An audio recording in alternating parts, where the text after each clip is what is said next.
What if I told you Iran and Israel were once partners? They traded oil, they shared intelligence, they cooperated secretly. And today, they stand on opposite sides of one of the most dangerous rivalries in the world. How did the two nations move from quiet cooperation to proxy wars, cyber attacks, and nuclear threats? In today's episode of Bookish Inspirations, we are not reaching to headlines. We are understanding history through powerful books. Because when you read deeply, you see beyond propaganda. Let's begin. To understand the story, we start with a remarkable book, The Pragmatic Entente by Sohrab Sobhani. After Israel created in 1948, most Muslim majority countries rejected it. But Iran did something different.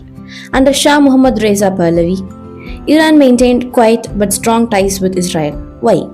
Because geopolitics is all about survival, not emotions.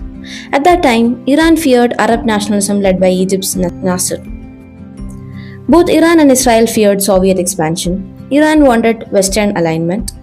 Israel needed regional partners, so they cooperated in oil supply, intelligence sharing, and military training. Iran even supplied oil to Israel when others refused.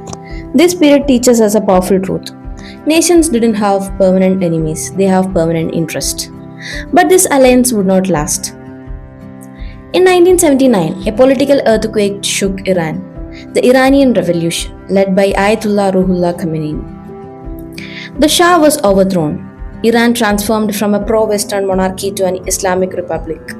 And everything changed then. Israel was no longer a partner, it became an ideological enemy.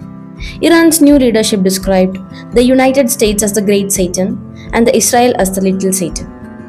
To understand this ideological shift, we look at Palestine by Ali Khamenei. It's a well-written book. This book outlines Iran's official position.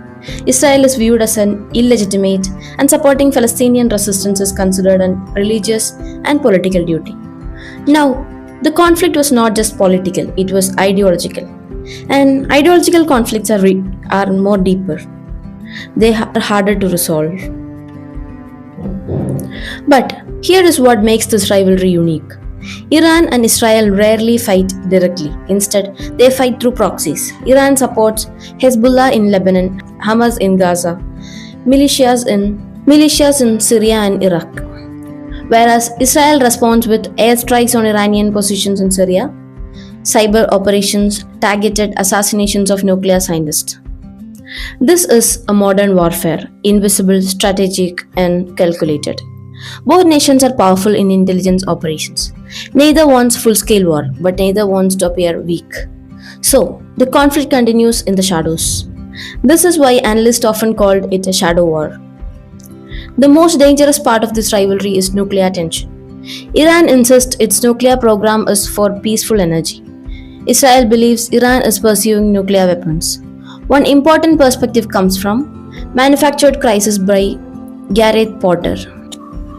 This book argues that narrative around Iran's nuclear weapon program has been politically influenced. However, from Israel's perspective, if a hostile state with ideological opposition develops nuclear weapons, it poses an existential threat. This fear drives sanctions, international negotiations, intelligence operations, military preparedness. And here lies the danger. If miscalculation happens, the consequences won't remain regional. They would be global. Because the Middle East affect oil price, global trade, international alliances. The conflict is not just about two countries. It influences US foreign policy, Russia's Middle East strategy, China's energy interest, India's oil security, global financial markets, etc. When tensions rise, oil prices rise, markets react, alliances shift. The Iran-Israel rivalry is a chessboard and the world is watching.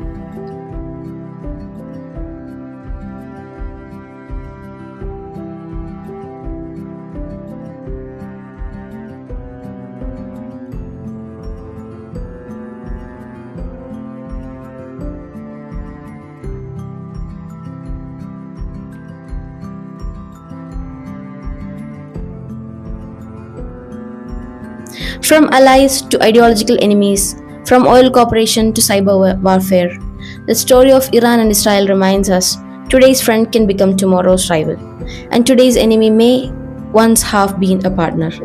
This is geopolitics.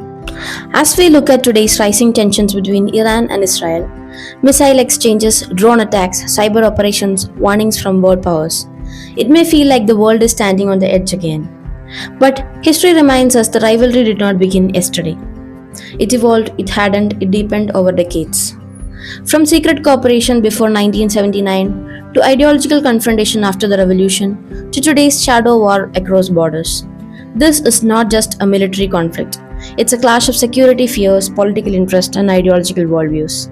And in the moments like these, we must remember the world's historian Yuval Noah Harari. History is not just a study of the past, it's a study of the change. The Middle East is changing, global power structures are shifting, and every action today is shaping tomorrow's history. At the same time, former UN General Secretary Kofi Annan once said, "More than ever before in human history, we share a common destiny." In a nuclear age, no regional war remains regional for long. Oil markets respond, alliances react, global tensions rise. And that is why understanding matters. Not choosing sides blindly, not reacting emotionally, but thinking critically. Because when citizens understand geopolitics, they become less vulnerable to fear, less vulnerable to propaganda, and more capable of rational judgment. The story of Iran and Israel teaches us one final lesson. Today's enemy was once yesterday's ally. And tomorrow's peace will depend not only on the power, but on diplomacy, restraint, and wisdom. If we truly want a stable world, we must value knowledge over noise.